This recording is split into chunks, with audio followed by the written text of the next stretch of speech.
Hey friends, welcome to the Tennis and Bagels podcast. This is Andre, and Owen and I recorded this episode about our thoughts on Wimbledon in a pretty conversational way. So it didn't really have as much of a structure as we normally try to have. But bear with us, it's still a pretty interesting episode, I think, and it's pretty much the welcome from Owen to the podcast from a bit of a period that he took off. But yeah, welcome Owen, and enjoy this podcast. The one thing that frustrates me wasn't necessarily the final of this tournament. I thought this tournament was brilliant. It was just how much people are so quick to like turn the attention to the ATP right away just because we finally got the Alcaraz Djokovic match. When I think that the WTA this year has been phenomenal. Like Roland Garros is like way better than the women's tournament in my opinion. I feel like the semifinals and final is like unbeatable. Like I don't even remember exactly who was in the semis, like in the men's side, but obviously Djokovic and Alcaraz. I don't even remember who was on the other side at this point. It was like Ruud and Zverev, and Ruud like demolished him. Terrible. Yeah, exactly. Yeah. So it's like no chance. Like what Karolina Mukova did was ridiculous. I don't even know who she lost to like in this tournament, but I know it was a battle. And just what Swiatek did in this tournament, just like really like toughening it out and just like trying to win in 3 and just not playing her best surface, like but just trying to find a way. Great, absolutely great number one mentality. 4-time Grand Slam champion. What Jabeur did was phenomenal. It was a real shame that she didn't win that final, but also so happy because Vondrousova finally got some sort of closure like in that regard, because so many injuries as well, like in her career, so many issues. Like she reached the final before, and it's not like she's one of those that reaches the final and then never again, in a sense. Obviously at that point it was like that, but it was for reasons beyond her control. So it's just looking at the WTA and just like drawing conclusions from that final alone. It's so simplistic. It's like it's not holistic at all. Like it does not represent how incredible the WTA has been this past like 3-4 years. Yeah. And I think Juan Ignacio said this on Twitter. But it's a lot of it is that best of 5 thing. Like the men's final is like this 4-hour, 40-minute epic. There's a lot of time to watch it. There's a lot of time for twists and turns. And then it just dominates the conversation. And yeah, the women's final is over quickly, and the men's final just kind of swept aside the conversations about like the amazing women's semis and just an outstanding tournament as a whole. I mean, you talked about Iga Swiatek. Like, I agree, the way she battled, the way she beat Bencic, and then Alina Svitolina comes along and basically beats Swiatek with her forehand, which Svitolina, like, amazing player, really well-rounded. We don't think of her as having like a cannon forehand, but in this match she did. And then you have all the conversations like big three with Swiatek, Rybakina, and Sabalenka. And then you have Ons Jabeur come along and beat 2 of them back to back. I mean, for me, like you said, it was gutting that Jabeur didn't win the tournament. I mean, I was very happy for Vondrousova. She played really, really well, unquestionably deserved it. But Jabeur, I thought she was going to lose to Rybakina again. I thought Rybakina's serve was going to be too good on grass. She loses a tiebreak, comes back and wins 6-1 in the third. Then I thought she was going to lose to Sabalenka, just because Sabalenka, like, just the weight of her game is insane. The weight on all of her shots, the power. It's like certain players come up against her, and it seems like the only thing you can do is just be like pushed out of the way. You know what I mean? By all that power. And Jabeur, like, the way she won that match was crazy. She was on the brink of losing in the second set. She was down a set. She was down 4-3 with a break.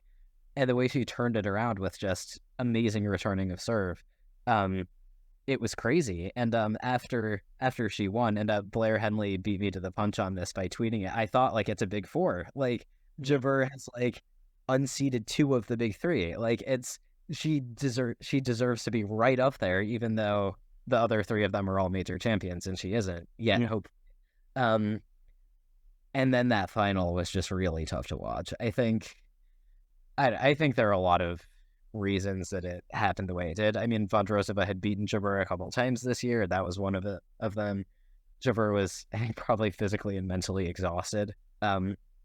and playing under a ton of pressure. But it was just, I thought she was the story of the tournament in Oh yeah, general, yeah. like not men's and women's after those 2 wins in the quarters and the semis. And so to watch her story end like that was just very, very difficult. And I wonder if that's another reason that the men's final kind of dominated the conversation, is a lot of people were just kind of eager to move on from that feeling Yeah, true. of wanting her to win. And I'm not. That's just a guess. I'm not sure if that's necessarily correct, but I think yeah. I think that the men's final really did add like the sense of like a perfect narrative. Like the young guy comes in and just like in his first final of whatever, like he's number one, and it's the passing of the torch moment as we discussed on Twitter and elsewhere. But like when it comes to Jabeur, it's just like a sense of like it falls flat at the end, because it's like you watching her coming back like this. You would have been the same, for example, if Svitolina were to actually win that tournament. So like if it was a Svitolina Jabeur final, either way, it would have been like a story of the tournament, regardless. no losers.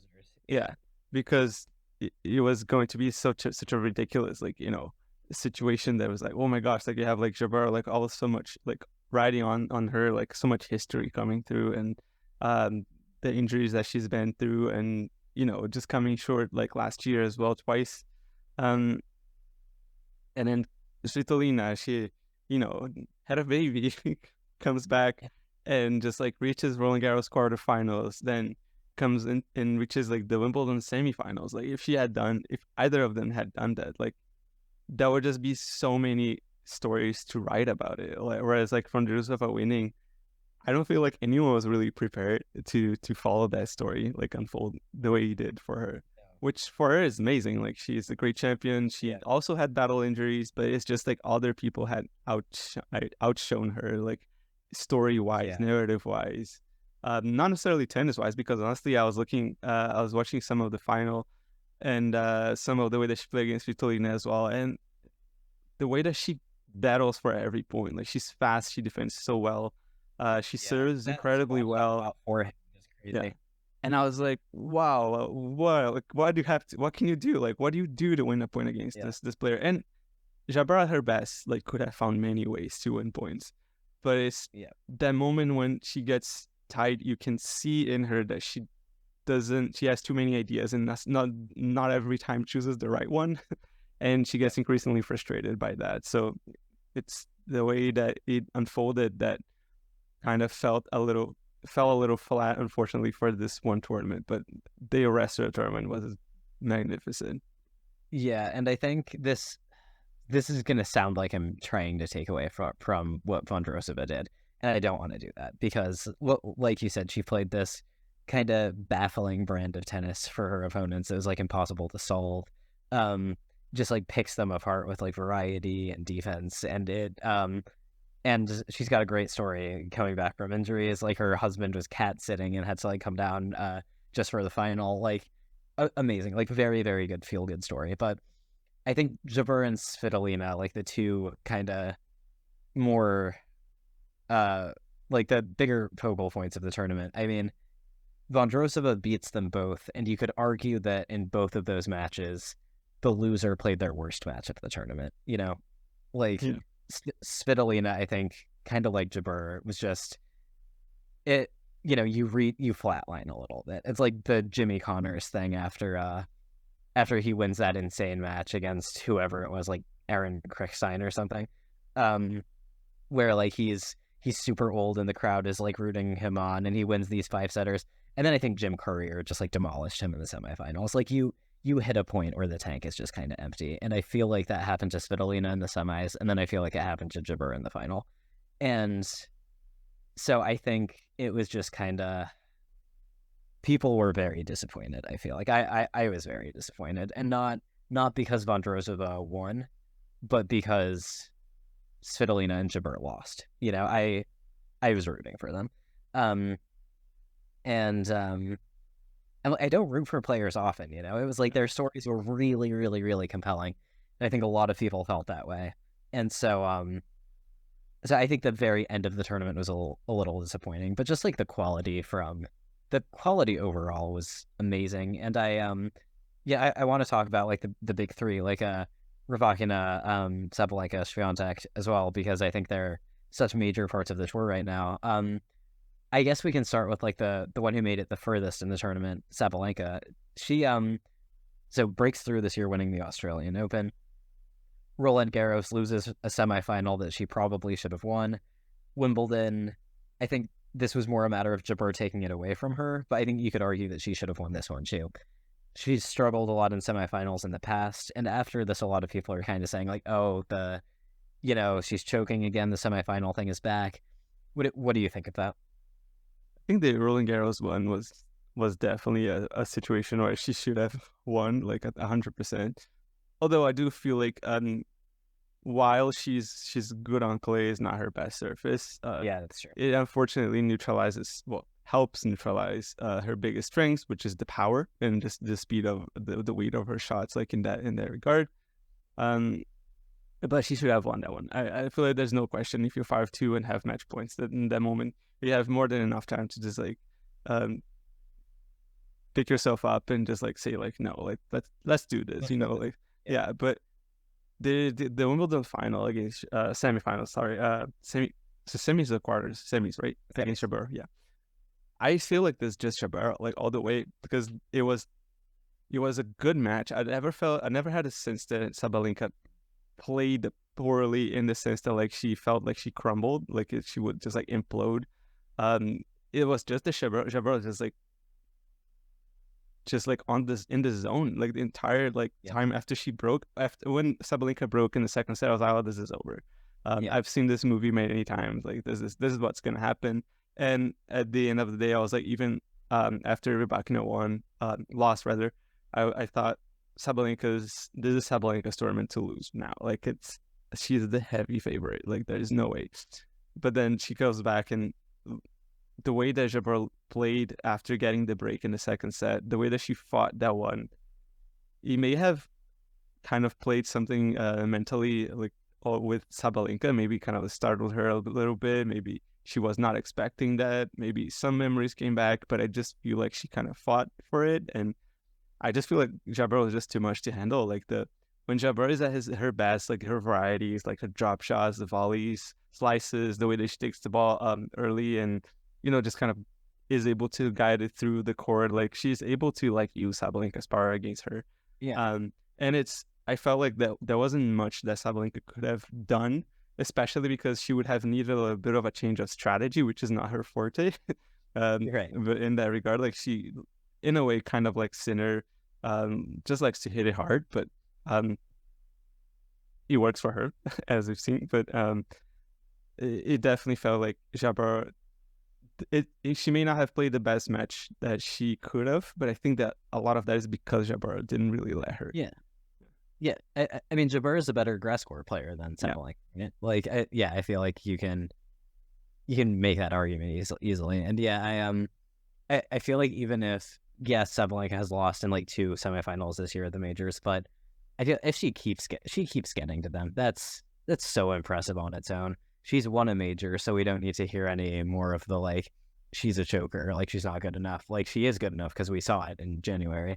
And I also think if she keeps getting to the semifinals, like her game is just so imposing that like she's gonna win one. Like maybe she kind of blows another one or two, but like eventually if she keeps making them, she's gonna win one, because like it's just so hard to resist that power. Yeah, I would still put her as one of the favorites for the U.S. Open, regardless. Because having won the Australian Open is a hardcore Grand Slam. I feel like that's where she feels the most comfortable as well. So I don't want to put past her like to make it. Swiatek won a tough one against her last year. I think she'd be ready to go back and beat her if it comes to that again. But yeah. And just a little bit of a clarification, just because like I had this conversation also with Juan Ignacio not too long ago. When we talk about the big three in the WTA side, don't worry, we are not making comparisons like entirely with the Federer, Nadal, Djokovic, because that's another world. It's the current big three of the WTA tennis that we're talking about. Like this year and the last year, it has essentially kind of felt this way, in which there's like these 3 women that are dominating, but we understand fully that these are not legendary big three. Like, well, not yet. They could very well become few ones, but like they're not Djokovic, Nadal, and Federer. So don't worry. We don't mean it in that sense.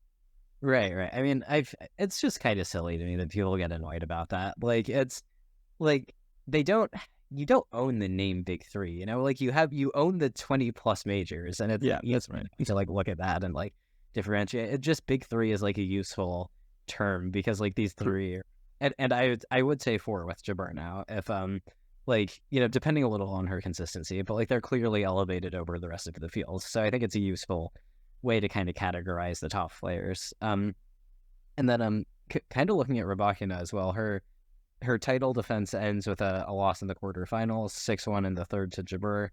After winning the first set, a really interesting stat about that match. I don't have the numbers exactly, but Jabber outserved Rybakina, which is really interesting because I think Rybakina is the best served on the WTA.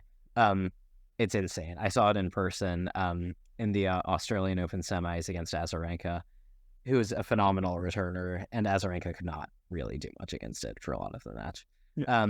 Broke a couple of times, but it just was not. Like Rybakina dominates the serve return battle against almost everyone, and Jabber had to beat her pretty comfortably in the end. It was a really emphatic revenge win. So what did you think about Rybakina's tournament?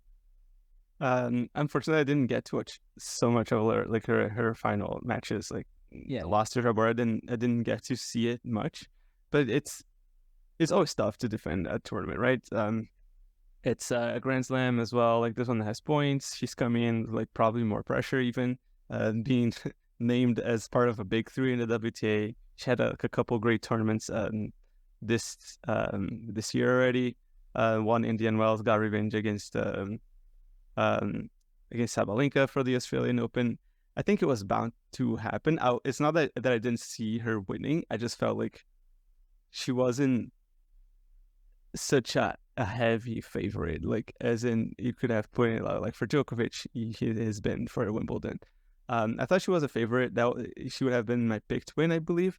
But it doesn't surprise me all that much. I feel like she had a good tournament overall. I think she should leave it like happy with it, and I do agree with you. I feel like her service is the best on the WTA right now. I feel like it could be a bit more higher percentage on the first, but other than that, like I do feel like she's going to come back and maybe win a few more majors. I feel like she has it in her to win a hardcore major. I would put her right back in contention again at the U.S. Open, depending. Even if like her summer hardcourt season doesn't go as well, Grand Slams are always a different beast. Players can play terrible for 2-3 weeks and then come back and just like win a Grand Slam. So yeah, like in terms of how her tournament went, I think it's kind of a bit of a weight off her shoulders. Like, as a defending champion, it just kind of, she had this experience now where she was a defending champion at a Grand Slam, and I think that's good learning experience, and I think she's going to take that and is going to be able to do it better next time when she has a chance. Yeah, I agree. And I think she, so I don't remember what the sickness was, but she had some sort of physical issue that made her pull out of Roland Garros. And there are sort of questions over how much is that still affecting her at Wimbledon. So I think that if it was, that would maybe help with feeling that she didn't necessarily go down with her best stuff, right? And if she comes back next year and is fully healthy, then things will be different. And then kind of looking at Swiatek, still our world number one. Sabalenka very close to taking that away. But how did you you mentioned at the top kind of the way she battles through these three setters. I mean, against Bencic was just down match point. Completely looks like she's going to lose the match. I even tweeted like, she has the capability to come back from this, but she's going to have to like pull a rabbit out of her hat because like it really doesn't look like I saw that one. Yeah. Yeah. And then she pulls a rabbit out of her hat with these like massive forehands, comes back and wins. And it kind of looks like that could be a turning point where like, oh, when she lifts the trophy, we'll look back on this as like the moment. And she lost in the next round. So I think there are kind of positives and negatives to take away here. What were your thoughts on her performance? I just coming back to like the conversation that I had with Juan as well, like just we were kind of like in agreement that like if Swiatek reaches the quarterfinal, it's a successful tournament for her. Okay. Grass is not her best surface. Like she doesn't have as much experience in that one, and within reason, obviously it's like a very short season on grass. Not really much of her fault, and she has her technical um not problems, but like setbacks on grass because of the forehand and the way that she takes the ball. Just how it's tougher to do the slice that she does on the open stance on grass. It's not the exact same type of thing. It's just that her game wasn't necessarily built for grass in that regard. But the way that she's played, and the way she's battling it out, I think it's great. And honestly, the way that she's done it on grass, where she's not she wasn't a favorite, where people would even say that like, well, maybe she could even lose like before the second week, and she didn't, and she pulled off like one of those. I think she's growing into a player that is, even though she lost, I'd say that's she still didn't give good signs for plays just because she lost. If anything, like Yeah. I'd be scared. Like, oh my gosh, like look how she did on grass, like Right. against a player who plays well as well on this kind of surfaces, and she battled and toughen it out. She's becoming into that type of seasoned player where she's able to like find her best, or just like find a win when it matters, like when she's down, she's against the wall. And I think that's an experience that's going to be so valuable for her, like going into the future. And that this tournament is like just mostly full of positives. Like a negative, it's as a player, like you never really want to lose. She also lost, I think, was it in 2 sets that she lost to Svitolina? 3. I think she won a tiebreak in the second set. Yeah. So that's still a pretty solid one. Like, I mean, maybe Svitolina would have been a player that like she would have expected to beat. Svitolina was having the tournament of her life in a sense, but like, at the same time, I think that if you're Swiatek, like, she should brush that aside, like almost the day after, and say like, look, I'm here now, like, and I know how to win those matches now when I'm against the wall, and if you bring me to like a third set, I know that I can still win this. So like you're not even safe in that one anymore. Like it's over. Like the easy 2 sets, you either win too easy or lose too easy. That's not anymore the case. Like it's Swiatek isn't for the long run now, and I think that because she keeps the world number one, I think she can even still keep it until the rest of the year. Like honestly, like yeah, it's possible. Yeah, it's interesting. So I agree with a lot of that. I think like you and Juan Ignacio saying quarterfinals would be a great result. Fully agree with that pre-tournament. This career best result at Wimbledon. I think she battled really well and mostly gave a really good account of herself. It's her worst surface. Like you said, she wasn't the favorite. It was always going to be tough. But I think she could have won this tournament. I think going into that Svitolina match, I know Svitolina played incredibly well, hit amazing forehands, but I think you said it best. Like she would have expected herself to win that one. That puts her in the semis against Vondrousova. I think that situation is the same. She expects herself to win that one. I think she would have won that one. It would have been tough. She would have had to be really sharp, but I think she has the more imposing game. And then that would put her in the final against Jabeur, who is great on grass and who beat her at Wimbledon in I think 2021. An amazing performance. I remember watching that, and I was just amazed at how good Jabeur was. But Swiatek has done really well against Jabeur recently, even though they haven't played on grass in a while. So I think she probably likes her odds in that finals too. And so I agree with everything you said. Like plenty of positive takeaways here, but part of me wonders, like, if she beats Svitolina, like, would she have won the title? Yeah. And I think, and I mean this as a compliment to her, because my opinion of Swiatek is so high. Yeah. 4-time major champion, like hard courts and clay courts. I think she's going to win Wimbledon in the future. I think she's going to win the career Grand Slam. And so my expectations for her are really high. And I just wonder, like, I think she was capable of winning this tournament even this year. And so I wonder if part of her kind of wonders, like, I wonder if I could have won that. Like, I think I could have beaten Jabber in the final as well. I just wonder about that a little. Yeah. I think when you say like, oh, you see her like in a very high regard. Like I feel like she probably puts herself like up there as well. And I honestly, especially right now, I guess like watching her like pre-tournament as well and like post-tournament, like in hindsight, like maybe she could have won this, but like in hindsight, I'd say also Swiatek is probably looking at this tournament and okay, no more. Like that's I should expect myself to win every match that I play from now on, no matter the surface, no matter the ranking. I should win because like I feel like this is where she should be standing right now. I think that like if you're a coach, if you're a team, you should put up a team meeting, like just pick up the whiteboard and just write, you win every match from now on. Like there's no more losing. Like as in A lot of pressure. I'm not exactly like as in like this is the mindset that you're putting like on yourself right now, because like I don't think that if you're on her team and if you're herself, like I should say, like I don't think that there's anybody that's better than me right now, like overall on tour. Yeah. There's definitely those two players like Rybakina and Sabalenka and Jabra as well, who are incredible challengers and they respect themselves a lot. But I don't think that Nadal ever expected to lose to anybody when he entered like Roland Garros or any tournament like in the US Open. I don't think he entered the court expecting to lose against Djokovic in Australia, not a single time in his career. Even though it didn't turn out as well for him.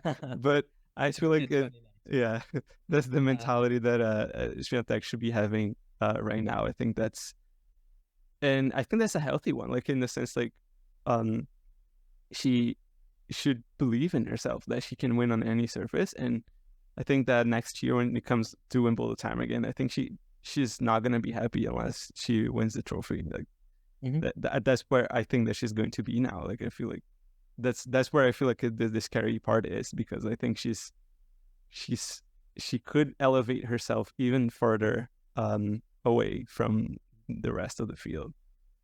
Yeah, I agree. And I think that's like a great target for her. Like, okay, like this year, like I wasn't at my best, still had a career best result, maybe could have gone further. Next year I'm winning the title. Yeah. I think it's a great goal. And man, I'm so excited for the US Open. Like, I think with that four, Swiatek, Sabalenka, Rybakina, Jabeur, I feel, with a couple exceptions, I honestly feel like any of them could beat any of the others. Like, I think Jabeur is going to have a tough time beating Swiatek, and I think Swiatek is going to have a tough time beating Rybakina. Like, but I think besides that, it feels almost like any of those matchups could go either way, And so, like, I just want to see them all at the end of the tournament, Exactly. Like, let's have that be the final four, please, because it's not going to work out that way because, tennis is chaotic. But I'd love to see that. I'd love to see at least a matchup or two between those four. I think the WTA is in an amazing place right now. With those four, like, I think we're starting to see rivalries develop. Like, I think that Jabeur Rybakina quarterfinal was really, really good for tennis. Like, I think seeing that that final matchup from last year again in the late stage of the same tournament and seeing the result flipped like that, I think is fantastic. Like, because now it's like they're like scoring blows on each other, like they're both landing meaningful results. And I think that's great because rivalries are so good for the sport. And we're seeing that with Alcaraz Djokovic as well. Like, Djokovic got Roland Garros, Alcaraz got Wimbledon. Like, you don't know who's going to win. And that makes it really, really enthralling, especially when you're fighting for big titles. So, yeah, I'm just so excited to see how the US Open goes. Yeah, I totally agree with you. I feel like that if the final four are like for semifinals, it's the sort of dream lineup that you would imagine, like every Grand Slam with like Andy Murray, Nadal, Federer, Djokovic. It's that type of hype that you'd get, and when it happens, it's brilliant. But yeah, I feel like that's one of the things that it would be so exciting. Like, oh my gosh, I feel like our thrash would like explode if that happened. But yeah, that would be absolutely insane. But now that we just like having like this sort of like about the U.S. Open and whatnot. Like, and I think you mentioned about like the best of five format before, and I really agree as well. Like with the tweet that Juan Ignacio posted, like about how it the best of five really just lends itself to like a better narrative uh, than a best of three. And what do you think is? I feel like if people have been saying like a lot about, oh, maybe you should go for like from the quarterfinals onwards.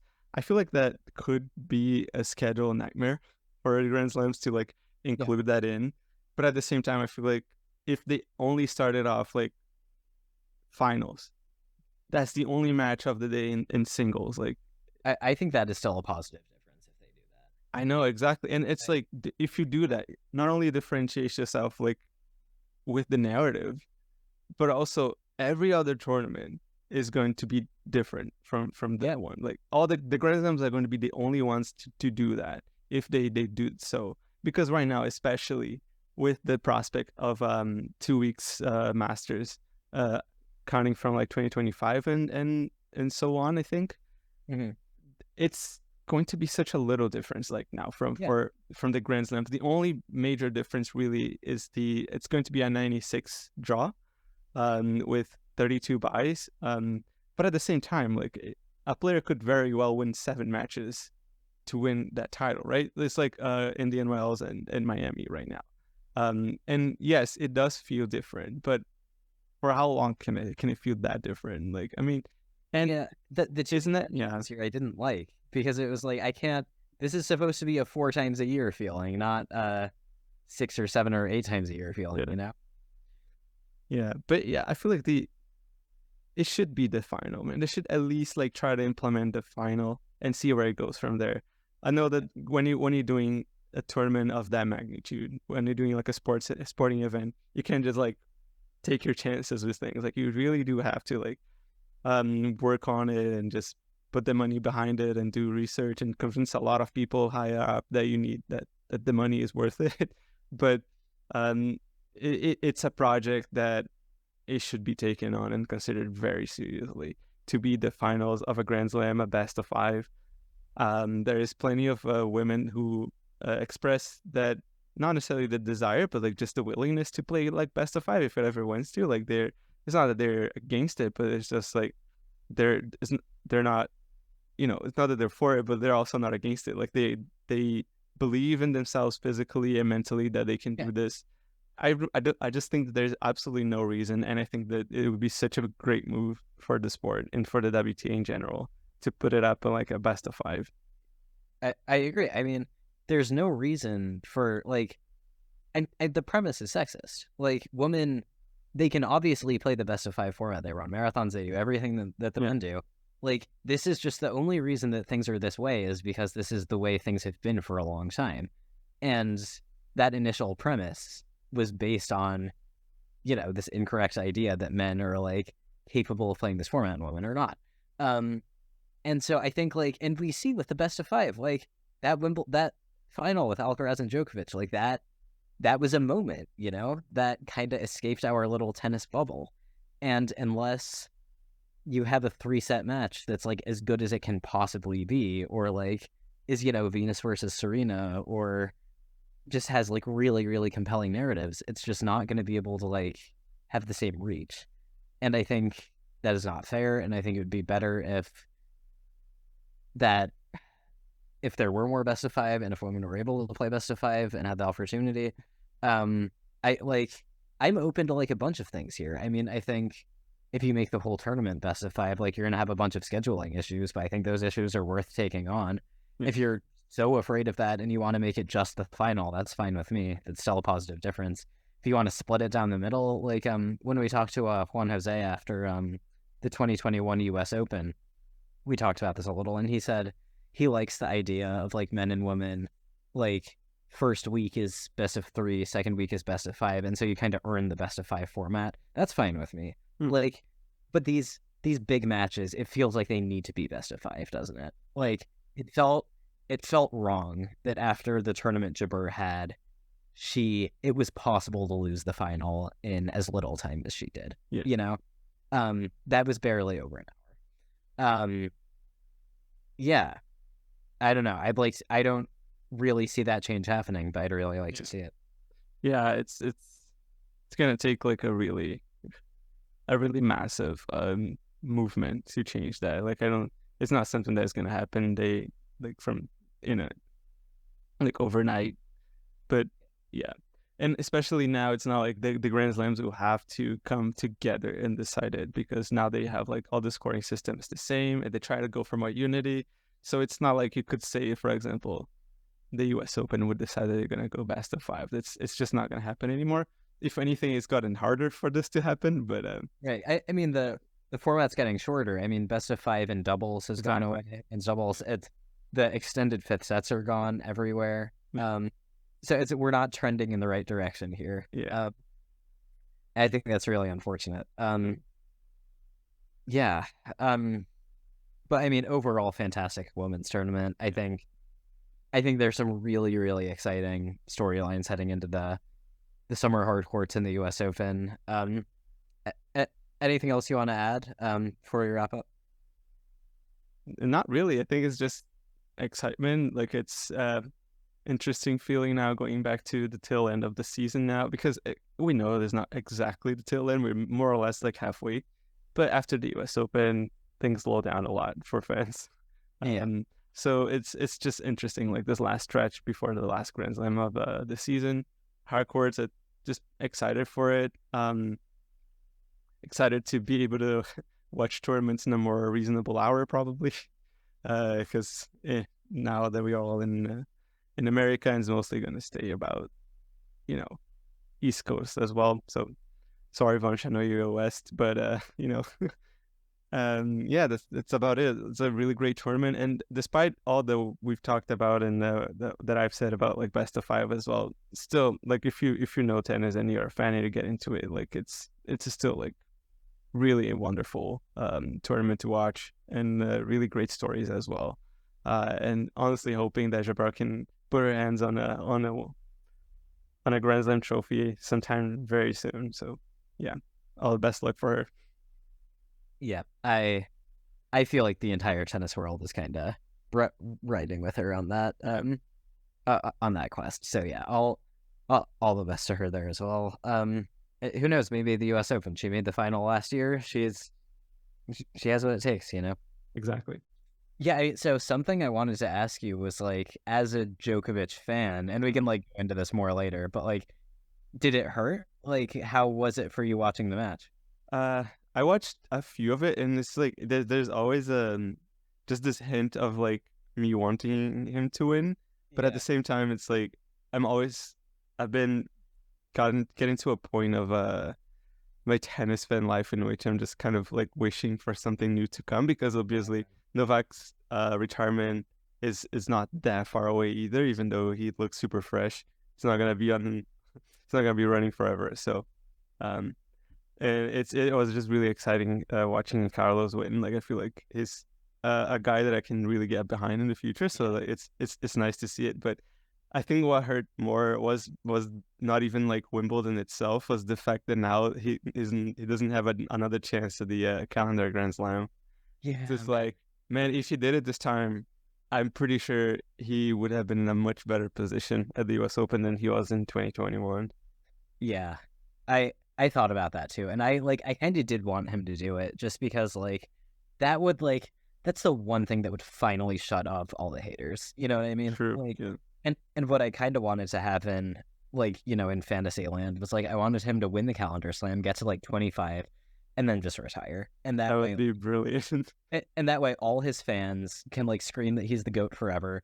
All his haters are happy because he's finally gone Yeah. and it works out for everyone. And like I think in the end, it was just like calendar slam in this era is way too hard for anyone. Like And you just can't do it. I think 20 like he got he got as close as he could possibly come without doing it because he did the four in a row and he was 27-1 in two different calendar years, right? Like 2015, he if he had won the French Open, I mean, maybe it's a different like universe, but he won 3 out of 4 and then made the final, yeah, and then 2021, obviously. But like, it's just way too hard. Like, way too many opportunities to slip off. yeah, and it's like in a way as well, as a tennis fan, like it just even beyond that, like I feel like how awesome would it be to just like watch somebody do that? Like, I mean, the calendar Grand Slam happened like last time in 1969. Yeah. So, yeah, and then happened in the women's side in 1988. For both of those, I wasn't even born yet. So it's like I kind of wish I could just see it happening, but it's just like it looks like even more impossible now. But who knows? Maybe if Djokovic decides that he's going to retire this year, Alcaraz could probably pull it off the next. So because nobody's going to challenge him. Like if he looks at it, like it's gonna take some effort, and it can happen obviously, but it's gonna take an effort to beat him like anywhere at this point. Yeah, Absolutely. And like maybe we can use this as an opportunity to kind of start talking about the tournament, because something I was thinking is that I think that final is really going to be a wake-up call for like Sinner and probably Runa, because like you look at that semifinal between Sinner and Djokovic, and like Djokovic didn't play that well. You know what I mean? Like he wasn't super sharp. Sinner could hurt him. You know, he took him to 5 sets last year. And you look at the way that match unfolded, and after Djokovic wins in straight sets, he barely celebrates. He celebrates like that was the first round. And then you watch what Alcaraz did to Djokovic in the final, and I wonder if that is going to leave Sinner thinking like, I wonder if that could have been me, and how hard am I going to have to work to get to that point? Because I think what he did this tournament, yeah, he made his first major semifinal, and like I know it was a soft draw, but like that's not nothing, right? But I think his performance against Djokovic, like that's just not going to cut it. And so I wonder if watching his rival be the one to do what he wanted is kind of going to motivate him even more. Yeah, I think it's interesting how Alcaraz's career has unfolded in a sense, because before I didn't really used to think that there was much about like talent in anything. Like I thought it was just like mostly like in a sense hard work and passion. Like if you work hard enough, because we know that the vast majority of the top 100 has an insane amount of talent compared to the rest of the world. So it's like they don't hit like weak balls. They're just like a bit of like a bit more a clutchness, or just the ability of going down the line when you're like 30, 40 or something like that. It's just that it's something a little bit more mental.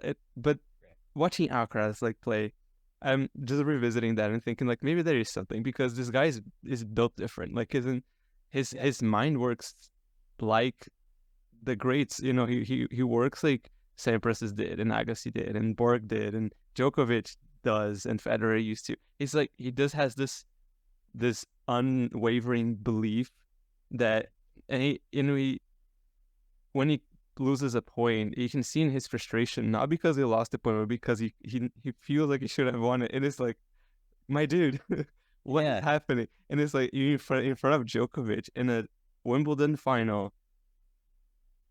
It's your first, like, it's his first. My goodness gracious, it's unreal. Like what that guy is able to do, like how much he believes in himself, how much he like is comfortable being in that position. And he wasn't. And interestingly enough, his body wasn't comfortable in Roland Garros in the semifinals. He comes back and just like immediately like another 5-setter. It's not like he made it off like in 3 sets and they could just be like, oh, maybe if he went to like a fourth of it, he would have cramped. No, he actually survived. Yeah, the bathroom break and losing the 4th set to come back and also save break point, and just like, oh my goodness, that was unreal. But yeah. I mean, there's so much to talk about there, but yeah, I think a good place to start is kind of the rate at which he's improving, and this has been very widely talked about. But you just hit on it there, like Roland Garros, that match, he was favored to win. Yeah, Djokovic wins the first set off him pretty comfortably. He has some break points, but Djokovic could have won that set 6-1. Ends up winning it 6-3. Alcaraz has to fight tooth and nail for the second set. And he said afterwards that like the nerves and the tension, he was just on edge the entire time. And that was it. He had nothing else in the tank, full body cramp. And then for the rest of the match, there's only one player on the court. That was 5 weeks ago. And he has said in interviews like, oh yeah, I'm like totally different now than I was then. That was 5 weeks. Yeah. Like, that's not very much time. He was not favored to win this Wimbledon final. He was playing Djokovic, the 7-time champion. He'd won the last 4 in a row, and he takes the first set off Alcaraz 6-1. Yeah. And then Alcaraz comes back and beats him. Like that, I mean, it's hard to think of too many mental achievements that are more impressive than that. I mean, he was supposed to be like Nadal in 2006, like when he lost to Federer. He was supposed to be happy to be there, you know. Yeah. But it just comes in and just like, no, I'm gonna do it. Yeah, and he does it, and yeah, it's just impressive stuff from him. Like, it's the sky's the limit. Like, it makes you wonder. And I know I just saw a tweet from you talking about recency bias, but I'm gonna recency bias myself anyway. It's just like it's hard to see even like, could Djokovic win another Grand Slam at this point? Like, what if Alcaraz crosses him at this point? I mean, I'm not gonna say it's not impossible, but who knows? Maybe he cooks Djokovic in 5 in a semi or something, like if Djokovic ends up dropping to third and then like comes into the final, I don't know, loses to a fresher or whatever, Medvedev in the US Open. Could happen. I mean, this is definitely, like, in my head it sounded a lot more intelligent than I've been saying, but like I don't see Djokovic winning. Maybe like, I think I would say like 2 or 3 more slams in him, whereas before this final I could even like easily see another 5. But yeah. No, I agree. I mean, and I get the point you're making. Like, I'll for the record, he's gonna win more. Like, he's so good. Like, he won the first 2 this year. He's 10-time champion at the Australian Open. He could even win Wimbledon again next year. But Probably. like, I'll say, like, if he and Alcaraz play again at the US Open, like, I'd favor Carlos in that at this point. Like, it's gonna be very, very hard to beat Alcaraz anywhere. And I think this, and what you said about like the top 100, the difference is mental. There's a lot of truth to that. But with Alcaraz and Djokovic, the difference between their technical skills and everyone else is gigantic. I mean, you watch Alcaraz and Djokovic play that final, and the way they defend, like, no one else can do that. You know, if you're, I don't know, Matteo Berrettini, you can give him the best nutrition, the best coaches, the best injury luck. He is never going to be able to move like that, you know? Like, Alcaraz, I didn't think it was possible for anyone to like out-defend Djokovic on grass, and he somehow did it, you know? Like, and that is just not like a physical possibility for most of the players on the draw. I mean, did you see what Alcaraz did to Medvedev in that semifinal? I did. It was, I mean, it was, well, go on. I'll say my point afterwards. Yeah. It made me want to cover my eyes, right? Because it was like, for all we talk about, like, Alcaraz is such a terrible matchup for Tsitsipas, it might be worse for Medvedev. Like, Medvedev could have played that match 100 times, and he might not have won any of them, you know? Alcaraz is so good and so complete. And this is what we've said about Djokovic for like 100 years now, that like, there's some matchups you just can't unlock him. It's impossible, you know? Yeah. It's like, what I saw against Medvedev is basically a repeat of what happened in Indian Wells, but on a fast court. It's like, it makes you wonder, even like, does Medvedev even stand a chance against Alcaraz anywhere at this point? Because it's like, not on clay, certainly, right? Yeah, absolutely not. But the way that he couldn't get out of his predicament on the serve return dynamic. He was returning Alcaraz's serve, and that was no answer. He just couldn't do anything. And like, Alcaraz just was so comfortable that he could just throw in like an occasional serve volley, and he did it several times, and he would just like win the point because Medvedev is so far away. He could have some tea while waiting for the ball to come back to him, and just like decide which side he wants to drop shot the volley. And Medvedev is not going to be anywhere near that ball, no matter how fast he is, no matter how well he can anticipate where the ball is going to go. It's just too far. And then he got back to the baseline, and he just couldn't return because it was coming way too fast at his forehand. And I think that was when you mentioned technicality, it's like technique rather. Matt Willis, he posted something about on Twitter about how Medvedev's technique isn't really helping him on the forehand side. And it's crazy how at 20 years old, Alcaraz is complete technically, like strategically, in the mind side of things. It's just, what's it going to take? Who is going to do it? I mean, you can pinpoint like little problems with everyone. They say like this, it can be explored. But with Alcaraz, the best that I can think of is you can rush his forehand sometimes, but even still, like that's his best shot. It's like Alan Nadal. Like, are you brave enough to go to this forehand to break him? And even if you can do it successfully for a bit, you're not going to be able to do it over 5 sets. Yeah. Like you see it with Nadal, players try that strategy. And unless you're Djokovic, like, let's say you hit your backhand better than ever, you do it for a set, but then either you start missing or you drop the ball short and you get destroyed by the forehand. Like, it's, yeah. And man, with Alcaraz, I mean, there's so many things that make him special, but the return of serve, I think, is the real X factor here because, I mean, you can start with the way he returns Djokovic's serve in that final.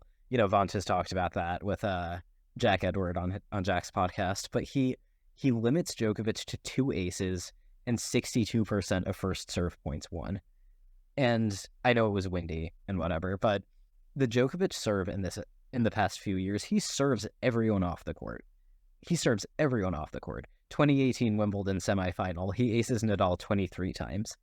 He's winning like 80, 85, sometimes like 90% of his first serve points.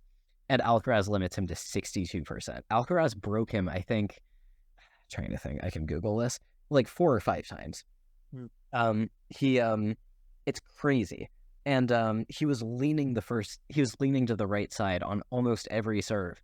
And we know Djokovic's toss is like unreadable. He can hit these tiny targets. He's one of the best spot servers ever. And Alcaraz was just like in return game after return game. Here, I have the stats here. Yeah, 5 for 19 on break points. He won 74 points on the return. Djokovic won 56. Yeah. So this is a guy who can win the serve return battle against Djokovic on grass. No one has been able to do that in the past decade. And he's 20 years old. And it's a really a huge testament of like how important it is to focus on that area of your game, right? Because I think you've commented as well, like on a few players who said they openly said that they don't practice the return of serve, and it's just Federer like has said that. I know, but like I mean, when you look at Federer's career, it's insanely good. But he got he got away with it because he's Roger Federer. But even still, if he had returned better in his career, so many times he could have broken serve like here and there, to just win that crucial game or just get back in a set. Like maybe he missed opportunities. Like obviously, like anyone would take Roger Federer's career, but still, like he could have been better just by that one little aspect. And people neglecting to see how important it is nowadays after we had ages of like Andre Agassi and Novak Djokovic, Rafa Nadal, even like people exploring like with the return of serve like Dominic Thiem and Daniil Medvedev. How can you look at this and think that this is not an important part of the game? It's like, how are you going to win if you don't break serve? You can't rely on just tiebreakers all the time because you're not Karlovic or John Isner. It's really shocking. Like, I mean, Tumaini Karayel of The Guardian did a piece pretty recently, I think during clay season, where he asked a bunch of players about like the deep return position and the return of serve. And he got a quote from Tiafoe that was similar to the Federer thing where he's like, I don't really practice it. And it's like, do these people not have strategy coaches? Like, is their team not telling them what's going on? Because we have seen Djokovic dominate for over a decade. And he's the greatest returner of serve of all time. And now Alcaraz has had this meteoric rise, clearly the best returner of serve of his generation. I mean, when you have people who can serve 130-mile-an-hour bombs to the corner, you need a good return to compete with that. You have to be able to neutralize that. And, I mean, you see what Alcaraz did. And when you can return well enough, I mean, that match against Berrettini, I think, is a good example. Berrettini's got a massive serve, right? And Alcaraz is such a good returner that I don't think Berrettini's ever going to beat him again. Like, going into that match, people gave Berrettini a shot, and like, Berrettini wins the first set, but after that, he couldn't even get to a tiebreak. He 6-3, 6-3, 6-3 after that. It's such a weapon. If you can break anyone, it's constantly in their head, I have to make first serves. That does damage to you, You're going to start missing. You're going to rush. Even if you serve great, you're going to get broken sometimes. And so I can't believe more players aren't focusing on that. And to go back to Berrettini, just I really like that player for some reason. I don't know, he's grown on me, but He's I really think just Berrettini is just such an intelligent player. He's just like very calm under pressure, even that he's able to pull it off. But you could see that his strategy relied on like I gotta hold serve because yeah. because he's not gonna be able to break a lot. He needs to like land in for serves, needs to like put his forehand in play and win the point fast. His backhand was considerably better than it was in the past years, but it wasn't at the level that he could compete on the cross court to Alcaraz. That there was just no chance. Yeah. And you could see that the only real reason why Berrettini was able to like make that match close is because he's good mentally, but like Yeah. a lot of other players wouldn't be able to pull that off. Like seriously, like with a game like that one, it wouldn't happen. And yeah, I think it's gonna take a very inspired performance by Berrettini to win against Alcaraz. Otherwise, and Alcaraz maybe to play like below his best or get injured, because it's on their best days, like 100% Berrettini doesn't beat 80% Alcaraz. Like seriously, That's it right there. And I think, and it's the multiple dimensions in his game, right? I mean, with Berrettini, and to an extent, like Medvedev, like when you're playing Alcaraz, like when Alcaraz gets that serve back, they're kind of done. You know what I mean? Like they can't hurt him. You know, Berrettini has the forehand, but you get him on the move and he's neutralized. Alcaraz, like, and Djokovic, and I think this is one of the main things that makes them so good.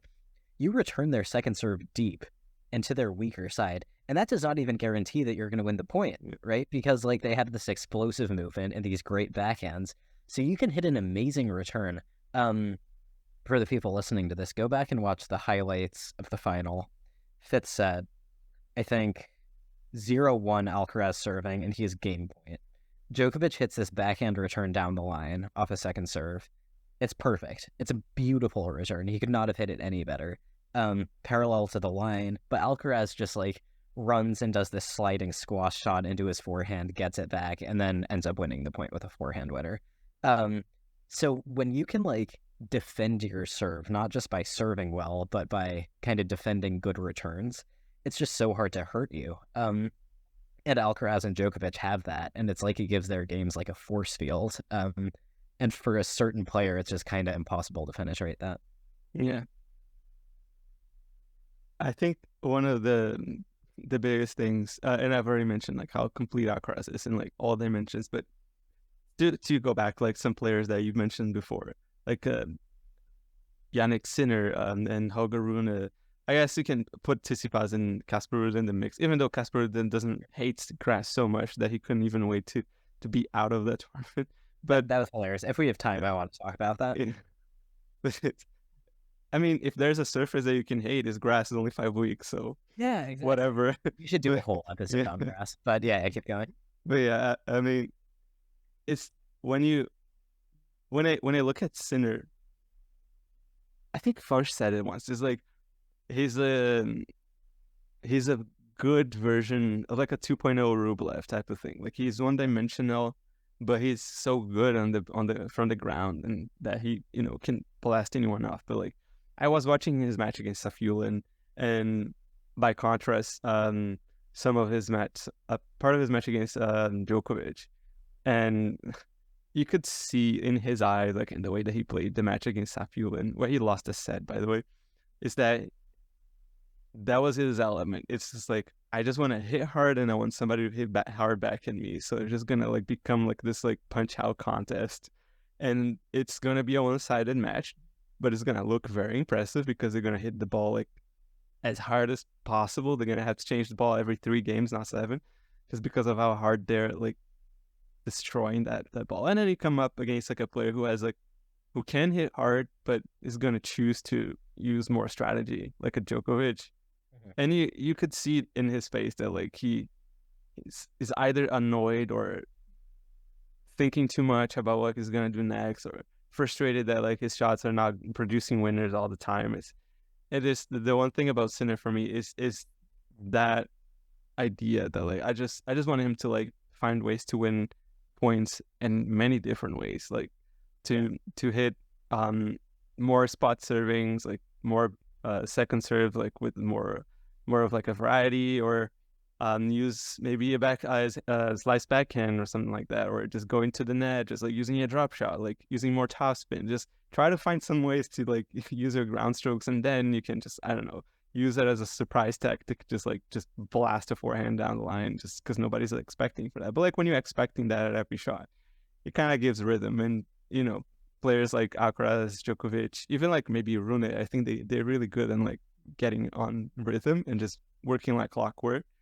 And Rune, for me, I think he just didn't believe. I think Rune was what I felt Alcaraz should have been in the final. He was happy to be there. Like, Yeah, I felt like Rune was just like, he felt like, I can't beat this guy, but he tried his best. I think he's gonna come back. I feel like he's got a lot of talent that is yeah, unexplored yet. he's gonna win But majors. yeah, But not for a while. yeah, I think he could be number one maybe for a while. Like he could be like,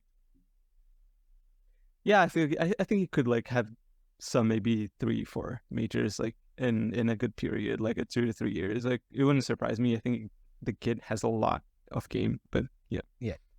Yeah, and he's kind of similarly well-rounded to Alcaraz. Yeah. Like, he doesn't really have a weakness. I mean, he's not. I don't know if he's as good in any department, but yeah, I mean, happy to be there. There's a point in that match, I think, like third set, Alcaraz is like holding for four shoe or something, but they play this like cat and mouse point, and Alcaraz wins it with like this dink cross court, and Rune like claps, but the way he claps was like, it was like overly respectful, you know. It was like, you know how Djokovic does that clap where like he's impressed Rune, like he like lifted it up and it like wasn't even sarcastic, and I was like, oh dude, you don't, like, you've tapped out, you don't think you can win this. And I think kind of the same thing with Sinner against Djokovic, but in a different way. Like, I think Sinner tried his best, but I don't think he was ever convinced he was going to win that match, or even that he could. I mean, if you just look at the break points he missed, most of them are by missed forehands from neutral positions. Like, and people have talked about like the forehand is error prone, and I'm like, it's supposed to be his best shot. You know, if you're making mistakes like that with your best shot, then you have no chance.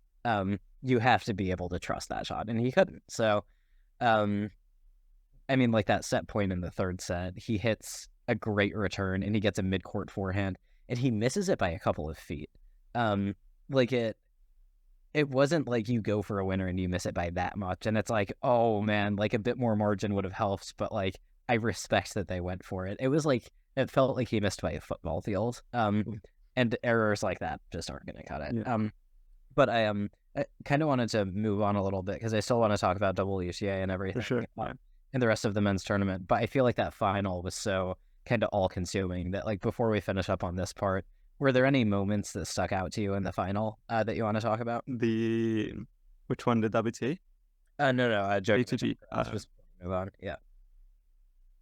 I feel like the moment that stuck out to me a lot more was like the similarity between that and the Australian Open against Dominic Thiem, where he took like a bit of a length, like a longer break than normally would have been. And in my head, I was like, oh geez, if he goes on and wins this match, the hate is going to be unparalleled on Twitter. But I mean, he lost, so I guess that was basically the only thing that I was like on my toes, like looking at like a Twitter, like monitoring, like what are people going to say about this. But aside from that, like really it was just, definitely felt like Alcaraz was fresher physically, if not just by age, just because he's like younger. It just felt like he had the youthful movement. They just like running around, very explosive. Whereas Djokovic is in his late 30s right now, or mid 30s really, and kind of conserving energy, using it like in proper moments. But it's not like I felt the age gap in this match, but I feel like it's not getting any better. You know what I mean? It's just it's starting to. I feel like Djokovic probably is going to start to decline, maybe by mid next year, towards the end. I don't know when it's gonna happen, but I feel like it's coming close to it. So yeah, that's basically the one last thing that I had to think about, which is great in the sense of like passing the baton, because like you have Alcaraz on the rise and then Djokovic, maybe ending his career somewhat soon, but who knows? Yeah, it's interesting. I mean, I mean, I'll go on record. I've said like I think Djokovic is like better than he's ever been. And I think this match was kind of an interesting counterpoint to that, where like Alcaraz, like you said, Alcaraz kind of had more in the tank physically. He was able to like outdefend Djokovic a little bit, and so I think this match maybe demonstrated like maybe Djokovic isn't better than he's ever been. He's maybe more efficient at beating weaker opposition, but when it comes to someone who is as good as him, he maybe can't compete in quite the same way that he could in 2012 or 2015.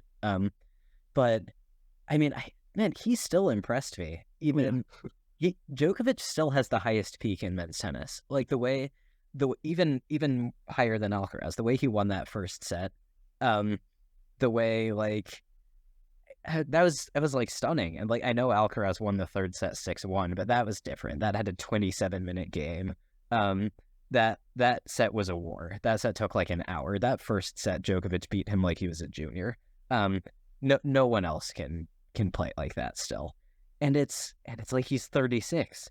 It's crazy. And so even though he lost, he still impressed me. And then another thing that stuck out to me was just like kind of that moment of catharsis for like the fans of all the players who Djokovic has like beaten in these close matches, because Djokovic finally lost another 5-set major final. That had not happened since 2012 at the U.S. Open, I think. He had a break point in the fifth, which we don't need to dissect because I think everyone else is doing that. Had a swing volley, missed it. Won the first set, had a set point in the second set, and he actually like had a couple moments where it was like he choked a little bit, and that just has not happened at all, which is why it's so frustrating to root against him for everyone who does, because he never loses the way you want him to lose. And I think Alcaraz kind of beat him in the way that everyone was hoping someone would at some point. So I think a lot of the tennis world kind of felt like they needed this, whether tennis actually did or not. And so I think it was a very satisfying match for a lot of people. Yeah. It's definitely satisfying in a lot of ways. Definitely feels like maybe a new chapter is finally beginning. Like again, like it's very tough not to be afflicted by some sort of recency bias. It's very tough nowadays to say that this isn't happening. It's gonna take an injury, Alcaraz really dropping his level for it not to happen at this point, which I think it doesn't look super likely, but maybe it's gonna take Djokovic finally retiring for it to happen in a way. But I want to believe that Alcaraz is gonna keep going. So yeah, and I mean we can talk about the passing of the torch for a minute. I mean, some people are like, oh, it's not a passing of the torch because Djokovic is going to win more majors. I'm like, does that mean it's not a passing of the torch? I mean, Nadal beats Federer in the 2008 Wimbledon final. Everyone screams changing of the guard. Then Federer wins 2 majors in 2009, and he wins 5 more, or like 5 or 6 more overall, right? Like, I mean, it's pretty clear that like Djokovic is nearing the end of his career, and Alcaraz is this meteoric talent who has won a bunch and is going to win even more in the future. I mean, I think that's as clear as it gets, really. I have no problem calling it a passing of the torch. And that's it. Thanks for listening to this episode. You know where to find us on social media. In fact, I hope you find us on social media and you send your messages to us, any comments or anything. You just want to talk to tennis at any time, and we do want to improve our content at every episode, at every opportunity that we get. So yeah, feel free to reach out to us on Twitter at Tennis and Bagels, and you can talk to us individually as well at Tennis Nation for Owen. Vonsh is at Vonsh2K, and me is at Rolenberg Andre. So thank you very much for listening, and have a good one. Bye.